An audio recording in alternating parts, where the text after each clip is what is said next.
नाम महेंद्र राजभर है और हम एक संगठन हम लोगों का है, राजभर समाज का वो संगठन है, उसका हम नेतृत्व करते हैं। नेतृत्व क्या करते हैं, वो एक माध्यम है।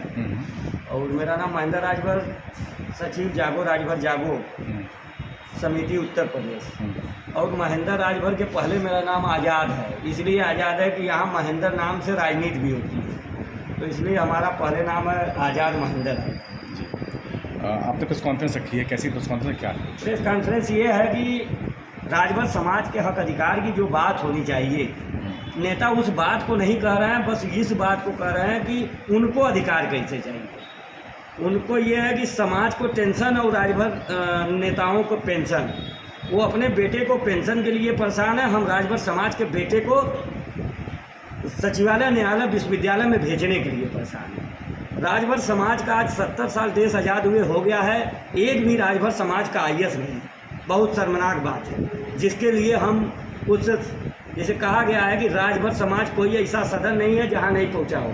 जैसे राज्यसभा, विधानसभा, लोकसभा, विधान परिषद, जिला पंचायत, नगर पंचायत, चेयरमैन, प्रधान, बीडीसी, जितने भी पदे हैं, सारे सदन जितने होते हैं लोकतंत्र में, सभी जगह पहुंच चुका है। हमारा एक ही है कि हमारे समाज का एक भी लड़का अभी तक आईएएस नहीं हुआ जिसको हम लोग कह सके कि एक राजभर समाज का डीएम है, जिसको हम लोग हिंदी में कलेक्टर कहते हैं।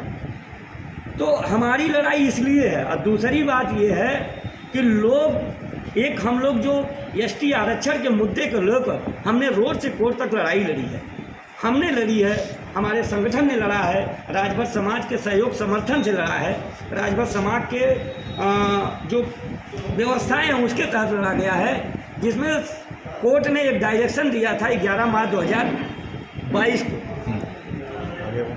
11 मार्च 2022 को एक डायरेक्शन दिया कि राजभर समाज के अनुसूचित जनजाति के आरक्षण के मुद्दे पे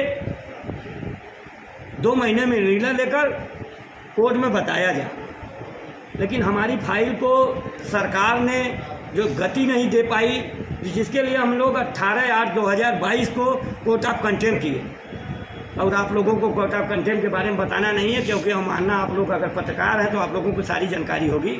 और मानना के करने पर 17 जिला का सर्वे हुआ, जिसमें हमारे समाज के कहा जाए कि मसीहा बनने वाले, हमारे समाज के एक नेतृत्व करने वाले माननीय ओम प्रकाश राजभर जी बार बार कहते हैं कि ये जो एसटी आरक्षण की लड़ाई है, जो राजभर समाज के जनजाति की लड़ाई है, उस लड़ाई को हमने लड़ा है। और हम कह रहे हैं कि आपने अगर उस लड़ाई को लड़ा है तो कहीं ना कहीं आपका जिक्र हुआ होगा। और आपको दिखा दे कोर्ट का पूरा डिटेल मेरे पास है, आप देख लीजिएगा। और इसमें देख लीजिएगा आप कि मेरा जो पहला आर्डर आया है 11 मार्च 2022 को डायरेक्शन हाई कोर्ट ने दिया है जी। और उसके बाद हम लोगों ने 18/8/2022 को कंटेम्प्ट किए, जिसमें हमारा 17 जिले का सर्वे हुआ है। उस 17 जिले के सर्वे को माननीय जी कह रहे हैं कि डायरेक्शन जब आया तो 6 महीना फाइल आगे नहीं बढ़ी। हमने जब चापा, मतलब देखिए ये नेता है, शब्दों का इनका अवलोकन दे दीजिए। हमने जब चापा शब्द क्या होता, कहना चाहिए हमने जब समाज कल्याण विभाग या विभाग को दबाव बनाया, बाप बेटे दोनों लोग यही बातें करते हैं। हमने चापा, एक पीएचडी किए हैं, आप लोग देखे हैं कि भाई पीएचडी किए हैं राजस्थान अलवर जिला से, अपने को पीएचडी दिखा रहे हैं हम कैसे किए हैं, तो उनकी समस्या है, मेरी समस्या नहीं। चापा कर रहे हैं और कह रहे हैं कि जब हमने चापा तो ये सर्वे हुआ है, हम मुख्यमंत्री से मिले। आपको बता दें कि 14 जुलाई 2023 को सर्वे का रिपोर्ट सबमिट हुआ है हाई कोर्ट में। जब 14 जुलाई को सबमिट हो गया, ये 15 जुलाई को आरजीआरएस के तहत, आपको बता दें, देखिए इन्होंने एक पत्राचार किया है विभाग से कि इसमें क्या हो रही है। जब ये जानकारी ले लेते हैं, उसी जानकारी पे बताते हैं कि इसमें लड़ाई में हमने ये भूमिका निभाई, जबकि अगर इनका भूमिका रहता तो आप देख लीजिएगा, इसमें जागो राजभर जागो के जो कहा जाए कि इसमें एक लेख लगा है, आपको दिखा दें, क्योंकि देखिए 2 बार में कोर्ट का डायरेक्शन है, आपको भी जानकारी हो जाना चाहिए। कोर्ट का डायरेक्शन है, कोर्ट के डायरेक्शन में देखिए ये समिति का नाम दिया है 11 मार्च 2000, ये अक्टूबर को एक जनजाति मंत्रालय का लेटर आया था। इस लड़ाई को जो गुमराह कर रहे हैं और ये अपने वोट के चक्कर में समाजवादी पार्टी को कभी गाली देना, कभी भाजपा को गाली देना, कभी कांग्रेस को गाली देना। हम कहते हैं आप अपने अधिकार की बात करके गाली दीजिए, जब सरकार न दे तब। तो अभी इन्होंने राजभर समाज का विकास नहीं किया, विकास में रोड़ा बन रहे हैं। नहीं, राजभर समाज का विकास कहाँ हुआ? वो तो उनके बेटे का विकास हुआ। शुभाग्र कंस्ट्रक्शन प्राइवेट लिमिटेड इन्होंने कंपनी खोला है, जिसका कि ब्लैक मनी इनका वाइट मनी होने के लिए इनका 2022 में आपको दिखा दें कि 2022 के हलफनामा में इन्होंने, इनके पास कुछ नहीं है, लेकिन 2024 के हलफनामा में इनके पास लगभग हमको लगता है कि 250 ग्राम सोना है इनके पति पत्नी के पास। कई खातों में इनके पास धन है। और उसके बाद इसका लखनऊ में फ्लैट है, इनका बलिया में हो गया और एक कंपनी हो गई। तो इसमें समाज कहाँ है ये हमको दिखा दें। समाज की क्या हुई है? आप स्कूटर से निकले थे, आप फॉर्चूनर से चल रहे हो, आपके साथ जो चला था साइकिल से, आज वो ज़मीन पर पैदल चल रहा है। तो क्या इनके पास ब्लैक मनी ये सब है?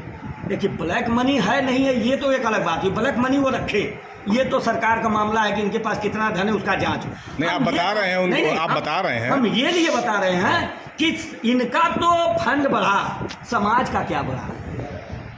ये अपने बेटे को सदन में पहुंचाने के लिए परेशान है। जागो राजभर जागो, राजभर समाज को सचिवालय, न्यायालय, विश्वविद्यालय में के लिए परेशान है कि हमारा बाबू चपरासी, लेखपाल, सिपाही, दरोगा, तहसीलदार हो, एसडीएम हो, और ये परेशान है कि मेरा बेटा सदन में जाए। आप ही का बेटा काबिल है, बाकी राजभर समाज जाहिल है।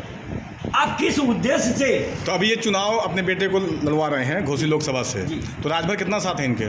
15% बस। पर इनके साथ देखिए, कल आपने देखा होगा जुलूस तो हमको लगता है कि पूर्वांचल का इतिहास रहा है। 75% बाहरी है, 25% यहाँ के हैं, 15% इनके वोटर हैं और 10% इनके वो हैं क्या मजदूर, जो 500, 700, 10, 1000, 1200 पे आए। तो 15% वोट। और दूसरी बात कि ये अगर ये मुद्दे को, जिस मुद्दे को लेकर हमने इनसे भी मिला और ये कहते हैं कि प्रस्ताव हम भिजवाने के लिए लग रहे हैं, आपसे देख लीजिए इनका गठबंधन हुआ है। हमने इनसे एक पत्राचार किया, आप देख लीजिएगा ध्यान से। हमने एक पत्राचार किया है, उस पत्र में कहा है कि आपका किस मुद्दे पे गठबंधन हुआ है, तो ये वो आज तक नहीं बताए। इनका डील किस पे हुआ? इनका डील हुआ एमएलसी पे, मंत्री पे, लोकसभा पे, और जब बाहर निकलते हैं मुख्यमंत्री कार्यालय से या कहा जा कि प्रधानमंत्री कार्यालय से, कहते हैं कि हम एसटी आरक्षण पे ही हमने लड़ा है। आप देख लीजिए, इनका ट्वीट भी है, ट्वीट आप देख लीजिए इनका ट्वीट। नहीं रुकिए, हम ट्वीट दिखा रहे हैं। एक इनका ट्वीट दे दीजिए कि ये लोग ट्वीट कैसे किए हैं। सर, कुल मिला के अगर एक लाइन की बात करें जी, तो राजभर का शोषण ये कर रहे हैं जी, राजभरों का शोषण हो रहा है।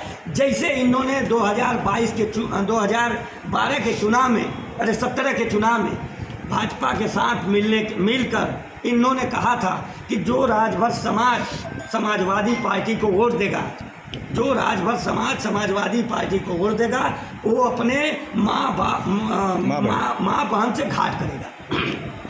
उन्हीं की सवाल हम करने आए हैं कि अगर वो ये कहते हैं, तो मैं आज ये कहने आया हूँ कि जो राजभर समाज अपने बेटी बेटों के भविष्य से घाट करेगा कि वो भाजपा और सुहलदेव पार्टी को वोट करेगा। अगर वो कसम देते हैं, वो झूठ कसम देते हैं, अपने लिए देते हैं। मैं समाज के लिए, समाज को कसम दे रहा हूँ कि आप अपने बेटी बेटों बच्चों के लिए जागिए, आप अपने अधिकार की बात कीजिए। वोट हमने 1951 और 52 से देते आए हैं। आज 76 साल देश आज़ाद हुआ हो गया। सब 76 साल में 5 साल घटा दीजिए, 5 साल 16 दिन। क्यों? क्योंकि हमको 31 अगस्त 1952 को आज़ादी मिली है, विमुक्ति से जो हम मुक्त हुए हैं, जो हमने। तो सर कुल मिला के ये कहा जाए कि इस बार राजभर जो वोटर है वो ओम प्रकाश यादव के बेटे को वोट नहीं देगा। राजभर समाज क्यों वोट देगा ये बता दे। राजभर समाज के वोट देने का कारण क्या है? राजभर समाज का मिला क्या है? राजभर समाज जय सुहलदेव, ओम प्रकाश राजभर जिंदाबाद झंडा लेकर यही चलने के लिए पैदा हुआ है। राजभर समाज अपने अधिकार की बात के लिए वोट करे। अगर हमारा अभी 18 तारीख तक विपक्ष जो इंडिया गठबंधन है उससे बात हो रही है, अगर हमारे मुद्दे को वो प्रेस कॉन्फ्रेंस के माध्यम से या मंच के माध्यम से अगर कह देते हैं कि राजभर समाज के संघर्ष जो एसटी आरक्षण की लड़ाई जागो राजभर जागो लड़ रहा है, अगर उस लड़ाई को उनके प्रेस कॉन्फ्रेंस के माध्यम से अगर वो एक्सेप्ट कर लेते हैं कि नहीं राजभर समाज को हमारी सरकार आने के बाद राजभर समाज को जनजाति में शामिल किया जाएगा, तो ये जागो राजभर जागो इंडिया गठबंधन का प्रचार करेगा, अन्यथा आरक्षण नहीं तो वोट नहीं का नारा लेकर हम आगे बढ़ें। ठीक, थैंक यू।